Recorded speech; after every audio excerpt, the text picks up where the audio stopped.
Okay, let's go over some restorative instruments. Restorative, you're going to restore what once was. So just like a car, the first thing we're going to do is, if there's a car with rust, we're going to get rid of the rust. If it's if we need to prime it and get it ready for that paint, it's just like a filling, okay? So the first thing we're going to do is get rid of the decay, and then we're going to isolate using the cheek retractor. This is your longer side, so it goes into the mouth, and that holds the cheeks out the way, and this holds the lips out of the way, okay? And if you're doing the upper, it's still like this, because if you flip it around, this is going to be hitting the nose, so let's not do that. And so when you do a filling, some patients can tolerate no anesthesia, okay? Others need the anesthesia. And so here we have our syringe, and we have our thumb ring.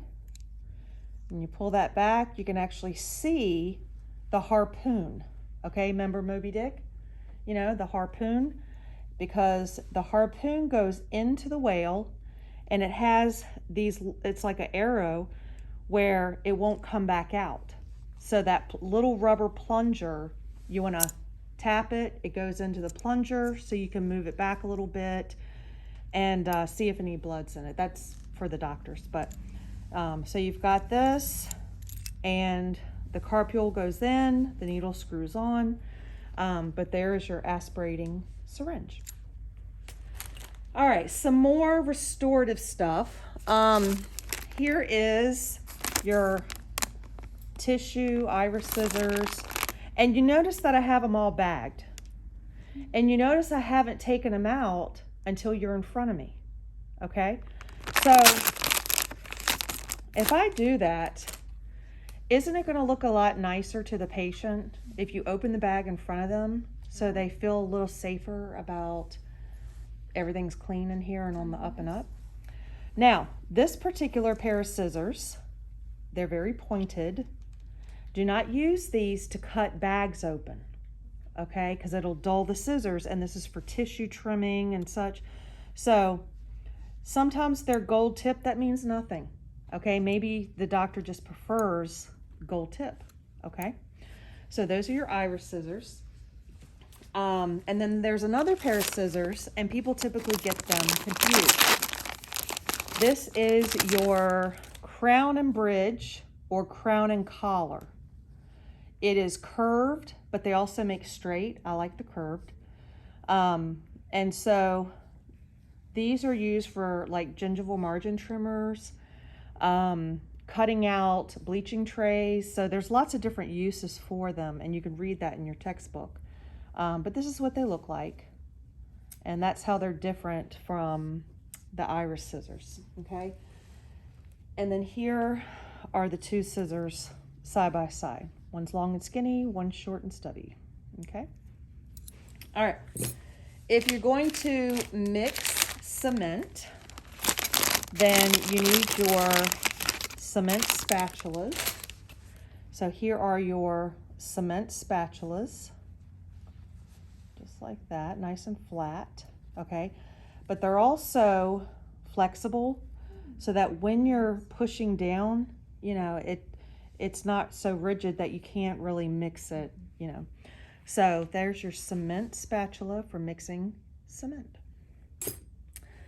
Now, we went over this in the last video, but here are your plastic filling instruments. And what is the purpose of your plastic filling instruments?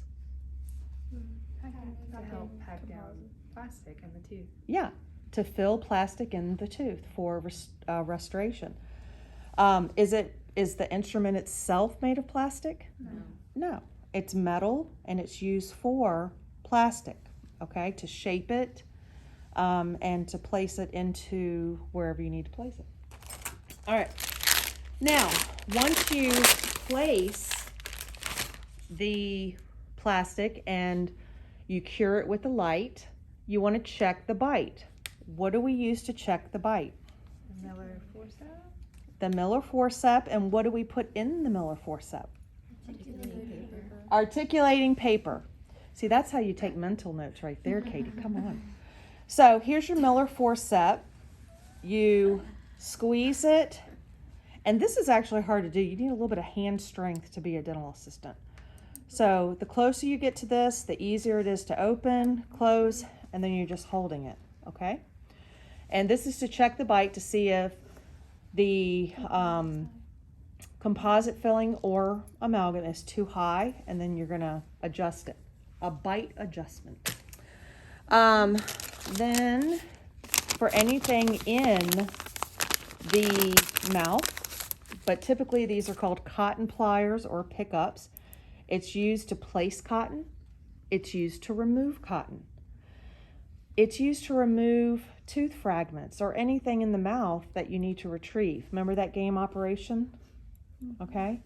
Some of these lock and some don't.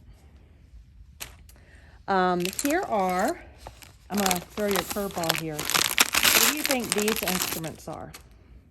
Katie, tell me what that is. I'm going to pick on you tonight. What is that? What does it look like it would be used for? This is for a filling. There you go. It's a plastic filling instrument. Oh. Now look. You got it though. I'm gonna give that to you. It's a plastic filling instrument, but it's blue. Okay. So, and it has a bigger handle on it, and that's just good ergonomics because you don't want to be trying to hold something really tight because you're going to get carpal tunnel early. Okay. So having that thicker handle is really nice, and then the neck of it is angled, and so that's a plastic filling instrument right there. Okay, good job. I'm so proud of you. Go ahead, girl. Pick on me. All right, now this is a surgical handle, and so we're going to put that right there. And one thing I want you to notice about this, because we have surgical blades, we have a number 15, a number 20, you can see it right there, and then this is a 10. Yeah. So you look at this and you look for the number, okay, and here's 20, and then you have 15. Okay, so we're going to open these up, and you do not want to touch that. So I use, this is a headgear plier, but I'm just going to take it out, and that's what it looks like, and you see the shape of the inside of it. So we're going to come up here, and I'm going to show you nice and close up how we're going to hold this and try to check for the fit here, okay? And I don't know if that one's going to fit that one. Let me try the other one. There are different handles. Let's see.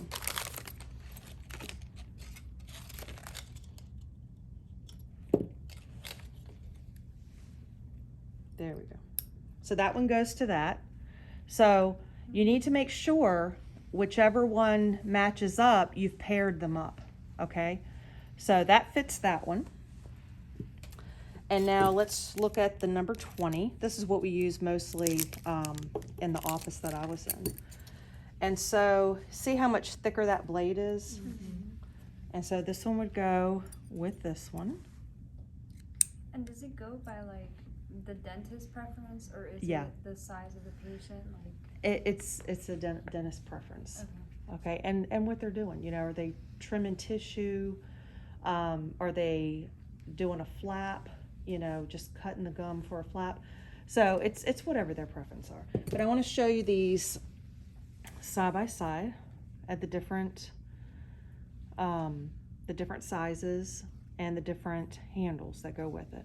Okay, so Those are your surgical blades, surgical scalpels. And the last thing I want to show you is the Minnesota Retractor, okay? Now, different ways to hold this. You know, if you're doing oral surgery, or sometimes these doctors just like one of these on every single tray. If you have a few different doctors in your practice, then you're going to have to learn a few different ways to assist and set up trays. But this is the Minnesota, and if you look at it, it kind of looks like an awkward M. And so this is just to kind of hold the tongue and cheeks out of the way. And if you need a little bit more room between your hand and the doctor's, just flip it around. And so that's most of your restorative type things. Aren't the blades reusable, or are they These blades, no, they are disposable. Great question. They come in these little packets. You know, we talked about the numbers, but each one is for a patient, and then you discard it. And where would you discard this? in the sharps? In the sharps container. Okay. Where would you discard a needle? Sharps. Okay. What if I broke that glass dapping dish? Sharps. Okay. Now, do I put it in the ultrasonic and clean it first? No. Why?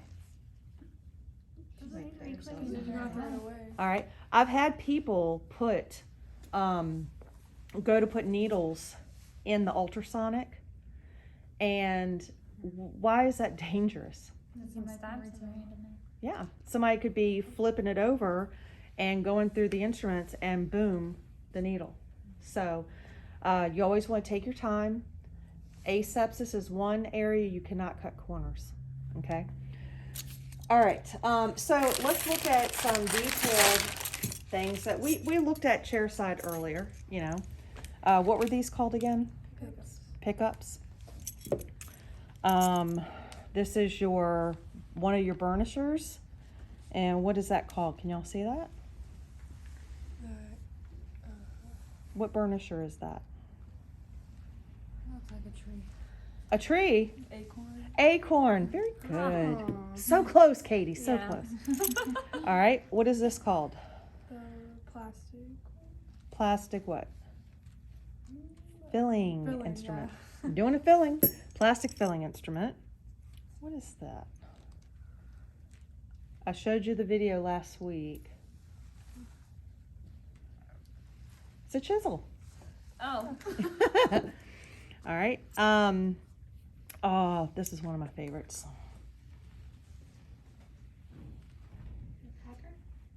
No. Here, I'll show you up close.